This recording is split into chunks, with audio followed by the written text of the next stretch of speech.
The date is February 28, 2026. American and Israeli warplanes have just launched coordinated strikes against Iranian military and nuclear targets. In Tehran, the sky lights up with tracers and explosions.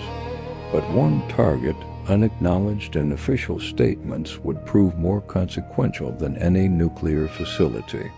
In the early hours of the attack, Ayatollah Ali Khamenei, the supreme leader of the Islamic Revolution and the most powerful man in Iran for 37 years, is moved to a secure location as bombs begin to fall. His compound, a heavily fortified complex in Tehran, takes direct hits. Satellite imagery later confirms extensive damage. And then, as the world holds its breath, reports begin to emerge through Israeli and American media, citing unnamed officials. Khamenei is dead.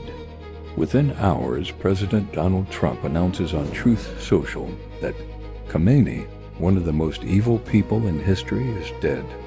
The man who has dominated Iranian politics since 1989, who has outlasted 9 American presidents, who has built Iran into a regional power through proxies and patience, is gone, and Iran, already convulsed by protest and war, now faces a future without its anchor.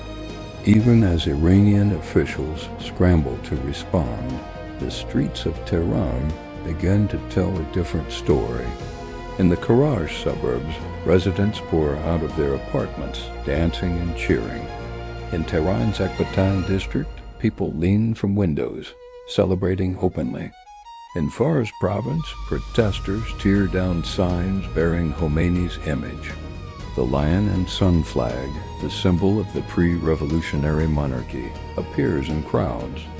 For the millions of Iranians who have suffered through decades of repression, who have watched friends and family disappear into Evin prison, who have seen their economic hopes crushed by sanctions and mismanagement, the news of Khamenei's death is not tragedy, but liberation. Reza Pahlavi, the exiled crown prince, issues a statement. Ali Khamenei has been erased from the pages of history. The Islamic Republic has effectively come to an end. In Israel, Prime Minister Benjamin Netanyahu urges Iranians to flood the streets and seize this once-in-a-generation chance. But in the corridors of power, in the barracks of the Islamic Revolutionary Guard Corps, in the holy city of Qom, where clerics have governed for 47 years, a very different calculation is underway. The supreme leader is dead. The question now is, what comes next? Before we go back in time to understand how Ayatollah Ali Khamenei rose to power, how he consolidated control over a nation of 90 million people, and how his ideology shaped the conflict that now engulfs the Middle East, we need you to be part of this story. This channel exists because viewers like you want to understand the history behind the headlines. The death of a supreme leader is not the end of a story. It is the beginning of a new chapter. In the coming days and weeks, we will be covering the succession crisis inside Iran, the power struggle between hardliners and reformers, the role of the IRGC, and the implications for the region and the world. If you want to understand what happens next, hit that subscribe button right now. Click the bell icon so you don't miss our next documentary, and leave a comment. What do you think will happen in Iran after Khamenei? Your insights matter to this community. Now, let's go back to the beginning to understand the man who shaped Iran for nearly 4 decades and whose death may now reshape it forever. Ali Khamenei was born on April 19, 1939, in the holy city of Mashhad in northeastern Iran. He was the second of 8 children in a deeply religious family. His father, Ayatollah Javad Khamenei, was a respected cleric who taught at the theological seminary. and young Ali grew up surrounded by books, scholars, and the rhythms of Shia Islam. From an early age, he was drawn to religious study, learning Arabic and the Quran, absorbing the traditions of the faith that would define his life. But Mashhad in the 1940s and 1950s was also a city witnessing profound change. The Shah's modernization programs, his ties to the West, and his repression of religious voices created a simmering resentment among the clergy. Young Khamenei absorbed not only theology but also politics. The sense that Islam was under threat, that foreign powers sought to corrupt and control Iran, and that true believers had a duty to resist. In 1958, at the age of 19, he traveled to the holy city of Qom, the center of Shia learning, to continue his studies. There, he would encounter a man whose ideas would change his life and, eventually, the history of Iran, Ayatollah Ali Khamenei. In Qom, Khamenei enrolled in the seminary and began studying under some of the most prominent scholars of the era. But the most significant influence was Khamenei, who by the early 1960s was emerging as a vocal critic of the Shah's regime. Khamenei attended Khomeini's lectures on ethics and jurisprudence, absorbing not just religious knowledge but a political vision that clerics should not remain silent in the face of tyranny, that Islam demanded action against injustice. In 1962, Khomeini launched his public campaign against the Shah's White Revolution, a series of reforms that included land redistribution, women's suffrage, and granting diplomatic immunity to American military personnel. For Khomeini, these measures represented the subjugation of Iran to foreign interests and the erosion of Islamic values. Khamenei joined the movement, attending protests, distributing Khomeini's speeches, and organizing fellow students. When Khomeini was arrested in 1963, sparking massive demonstrations, Khamenei was among those who took to the streets. He was arrested for the first time that year, a minor taste of the repression that would define the next decade and a half of his life. It was the beginning of his transformation from scholar to revolutionary. Between 1963 and the 1979 revolution, Khamenei was arrested at least 6 times. He endured interrogation, imprisonment, and exile. In 1964, after Khomeini was deported to Turkey and later to Iraq, Khamenei continued his activism underground. He traveled within Iran, maintaining contact with Khomeini's network and spreading the revolutionary message. In 1970, he was arrested again and spent a year in prison. In 1974, he was sent into exile for 3 years in the remote town of Iranshar, near the Pakistani border. Each arrest, each imprisonment, each beating only deepened his commitment. The Shah's secret police, SAVAK, were notorious for torture, and Khamenei would later bear physical marks of his imprisonment, a damaged right arm that left him unable to use it properly for the rest of his life. By 1978, as revolutionary fervor swept Iran, Khamenei was back in Mashhad organizing protests and coordinating with Khomeini's network. When the Shah finally fled in January 1979, and Khamenei returned to Tehran in February to millions of ecstatic supporters, Khamenei was there, a revolutionary who had paid for his beliefs with years of his life, now ready to help build a new Iran. The revolution transformed Khamenei from activist to statesman. In the chaotic months after Khomeini's return, he was appointed to a series of increasingly important positions: Deputy Defense Minister, Supervisor of the Islamic Revolutionary Guard Corps, Friday Prayers leader in Tehran, and representative to the Supreme Defense Council.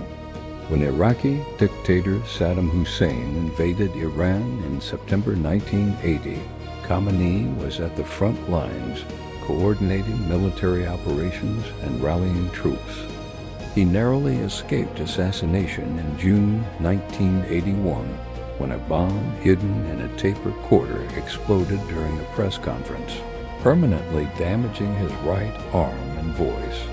That same year, following the assassination of President Mohammad Ali Khamenei, Khamenei was elected president, the first cleric to hold the office. He served 2 terms from 1981 to 1989, steering Iran through the horrors of the Iran-Iraq War, a conflict that claimed hundreds of thousands of lives. He was not the most powerful figure in Iran that was Khomeini, but he was loyal, capable, and trusted. When Khomeini's health began to fail in the late 1980s, the question of succession loomed. The designated successor, Ayatollah Ali Khamenei, had fallen out of favor for criticizing the regime's excesses. Khomeini needed someone else, and he looked to Khamenei. On June 3, 1989, Ayatollah Khamenei died. Iran plunged into mourning, but also into a constitutional crisis. The successor was supposed to be a source of emulation, a Maria-e-Taqlid, a grand Ayatollah with the highest religious qualifications. Khamenei was only a Hajjat al-Islam, a mid-ranking cleric. He lacked the scholarly credentials, the religious publications, the decades of study required for the position. But the regime needed continuity, and Khamenei had proven his loyalty and his revolutionary credentials. The Assembly of Experts, dominated by Khomeini loyalists, amended the constitution to remove the requirement that the supreme leader be a Maria. Henceforth, only Islamic scholarship would be required. On June 4th, the Assembly elected Khamenei as the new supreme leader. It was an unprecedented move, elevating a relatively junior cleric above his religious superiors. Many senior Ayatollahs were privately furious, but they dared not speak publicly against Khomeini's chosen successor.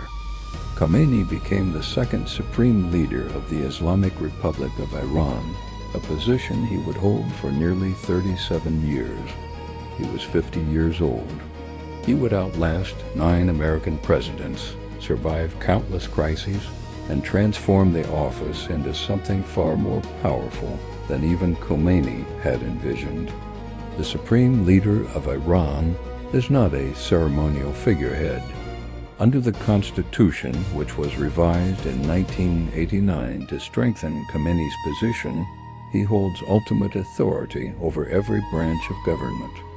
He is the commander-in-chief of the armed forces, with direct control over the Islamic Revolutionary Guard Corps and the regular military. He appoints the heads of the judiciary, the state broadcasting organization, and the Friday prayer leaders across the country. He appoints 6 of the 12 members of the Guardian Council, which vets all election candidates and can veto legislation. He can dismiss the president, though this power has never been used. He can issue decrees that override other branches of government. All major foreign policy decisions require his approval. The intelligence services report to him. He controls the Banyad's massive semi-independent foundations that control vast swaths of the economy. In theory, he is accountable to the Assembly of Experts, an elected body of clerics. In practice, the Assembly has never challenged him. Khomeini's word is law, and for 37 years he wielded this power with a consistent, unyielding vision. The Islamic Republic must survive, must resist foreign domination, and must export its revolution across the region. Khamenei's ideology was shaped by his years as a revolutionary, his reading of Islamist thinkers like Sayyid Qutb, and his deep suspicion of the West.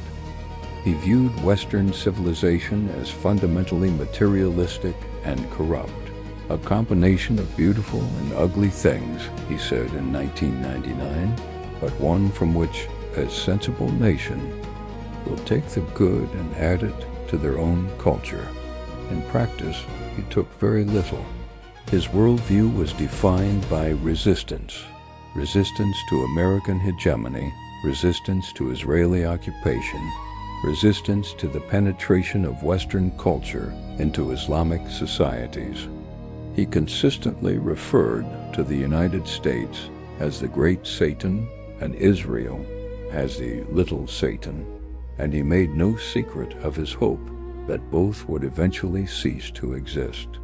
He invested heavily in building a network of regional proxies: Hezbollah in Lebanon, Hamas and Islamic Jihad in Palestine, Shia militias in Iraq, the Houthis in Yemen, to extend Iranian influence and threaten American allies.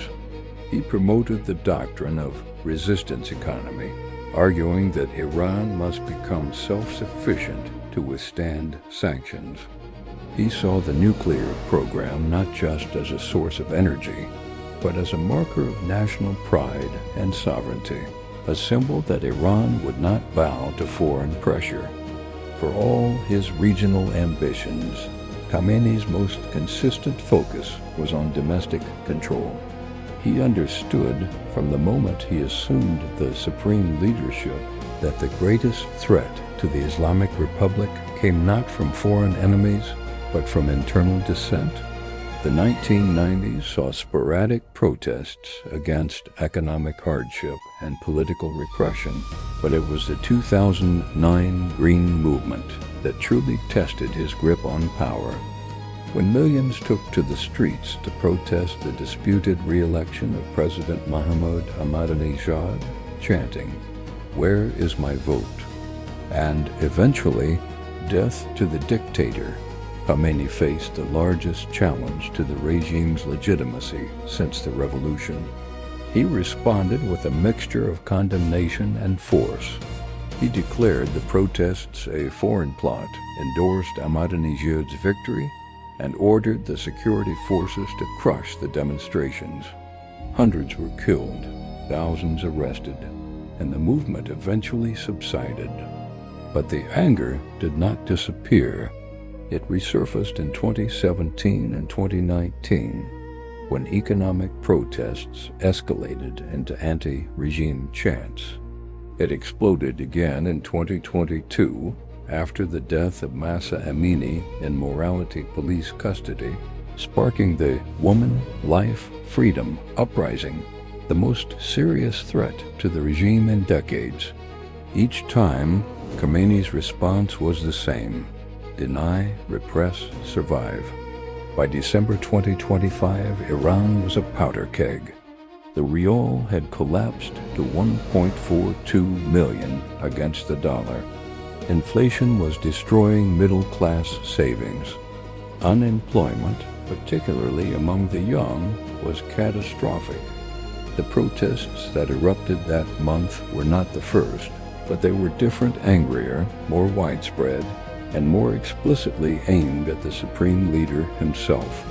In Tehran, in Isfahan, in Shiraz, in the ethnic minority regions of Khuzestan and Kurdistan, crowds chanted, "Death to Khamenei," and called for the overthrow of the Islamic Republic. The government responded with overwhelming force. Security forces fired live ammunition into crowds. The internet was shut down across large parts of the country. By late February 2026, human rights groups estimated that more than 7,000 protesters had been killed.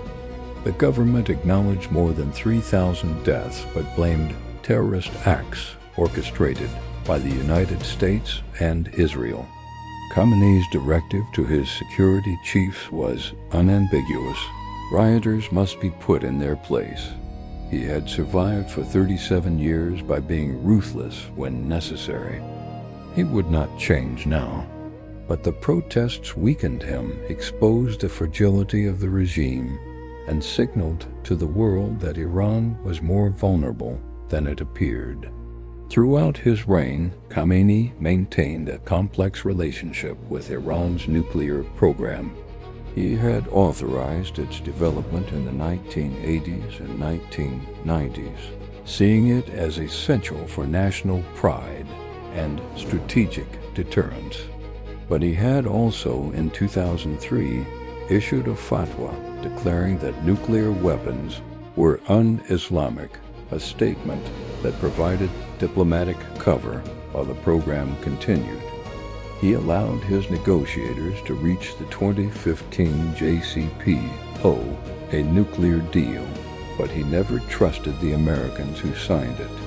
When President Trump withdrew from the deal in 2018, Khamenei felt vindicated in his suspicion.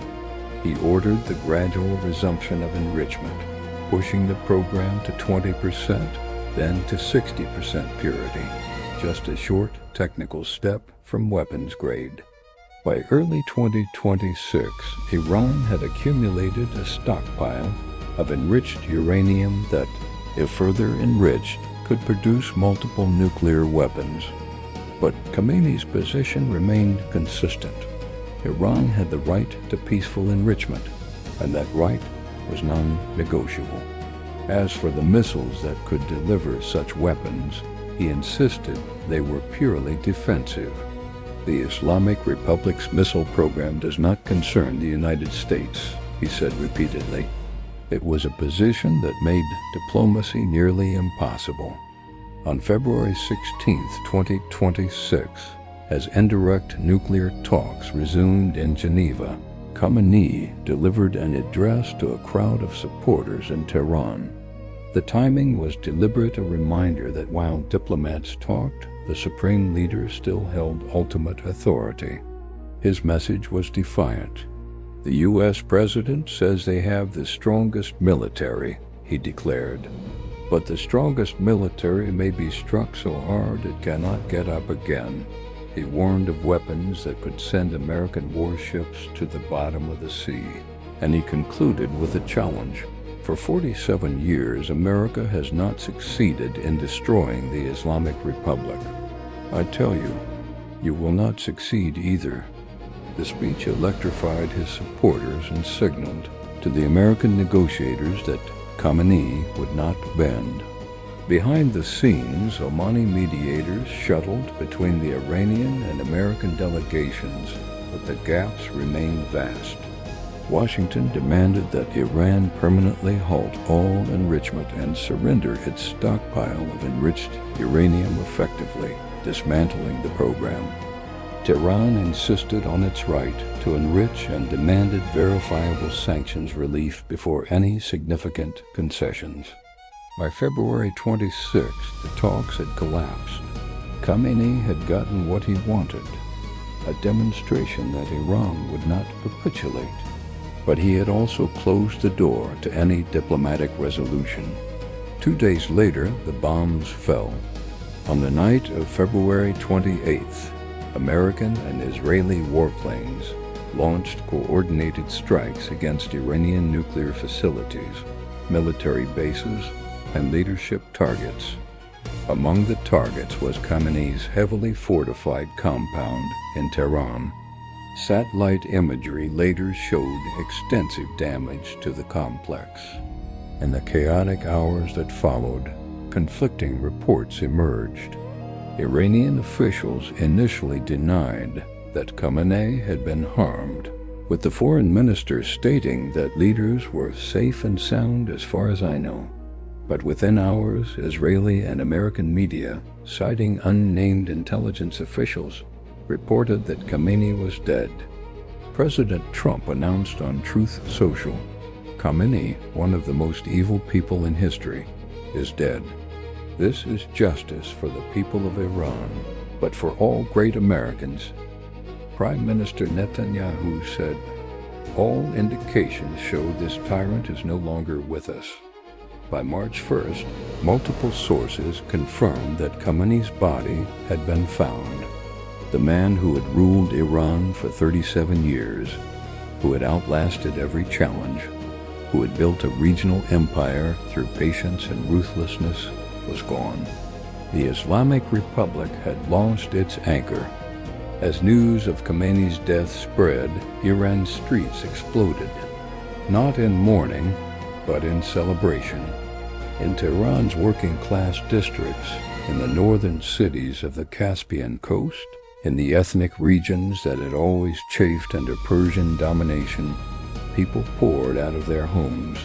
They danced, they chanted. They tore down posters of Khomeini and Khamenei. Women removed their hijabs in public, an act of defiance that would have meant arrest just days earlier. The lion and sun flag, symbol of the pre-revolutionary monarchy, appeared in crowds. Reza Pahlavi, the exiled crown prince, issued a statement from Washington. Ali Khamenei has been erased from the pages of history. The Islamic Republic has effectively come to an end. President Trump addressed the Iranian people directly, urging them to take back their country. He offered immunity to IRGC and security forces who would join Iranian patriots. Netanyahu urged Iranians to flood the streets and seize this once-in-a-generation chance. For millions of Iranians, it felt like liberation. For the regime's remaining loyalists, it felt like the end of the world. But celebrations on the streets do not automatically translate into a new government. The Islamic Republic, for all its dependence on Khamenei, is not a one-man operation. The Islamic Revolutionary Guard Corps remains the most powerful armed force in the country, with hundreds of thousands of troops, a vast economic empire, and a deep stake in the regime's survival. The Assembly of Experts, the clerical body theoretically responsible for choosing a successor, still exists. The security apparatus, the intelligence services, the judiciary, all the institutions of the state remain in place. And they face a choice: attempt to maintain continuity by quickly selecting a new supreme leader, or splinter into factions competing for control. The succession was supposed to be planned. Khamenei's son, Mojtaba, a cleric with close ties to the IRGC, had long been touted as a potential heir. But succession in the Islamic Republic is not automatic. The Assembly of Experts must vote, and there are rival factions within the clergy and the military. In the chaos of war, with American and Israeli bombs still falling, with protests sweeping the country, the selection of a new leader may prove impossible.